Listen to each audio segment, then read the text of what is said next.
Topic হচ্ছে আগামী 7 দিনের মধ্যে আমাদের ইকোনমিক সেক্টরে কীরূপ সিচুয়েশন উদ্ভব হবে। আগামী 7 দিনের মধ্যে ইকোনমিক সেকশনে কীরূপ সিচুয়েশনে উদ্ভব হবে। ইকোনমিক তো আমাদের লাইফে মোস্ট ইম্পর্টেন্ট পার্টটা দেখা যাক আগামী 7 দিনের মধ্যে কী সিচুয়েশন উদ্ভব হচ্ছে। আগামী 7 দিনের মধ্যে ইকোনমিক সেকশনে একটা পজিটিভ রেজাল্ট, পজিটিভ কি যে কম এফার্টসে কিন্তু ইকোনমিকের ডেভেলপ হওয়ার সম্ভাবনা দেখাচ্ছে এবং সেক্ষেত্রে দেখা যায় যে ব্যক্তি নিজের সেলফ কিছু বুদ্ধি কাজে লাগিয়ে সেই সেকশনে ডেভেলপ করার চেষ্টা করবে এবং সেক্ষেত্রে সাকসেসও পাবে।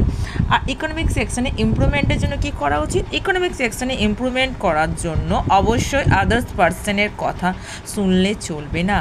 নিজের থটস, নিজের ভাবনাকে প্রায়োরিটি দিতে হবে, তবেই কিন্তু সেকশনে ডেভেলপ হবে। এবং ইকোনমিক সেকশনে সঞ্চয় করার বিষয়ে এই এক সপ্তাহ কীরূপ থাকবে। সঞ্চয়ের বিষয়ের ক্ষেত্রে দেখা যাচ্ছে যে না, পারিবারিক বিষয়ে কিন্তু খরচা একটু বৃদ্ধি পাবে, তবে সঞ্চয়টা যদি করা হয় তাহলে একটানায় একাধিক ক্ষেত্রে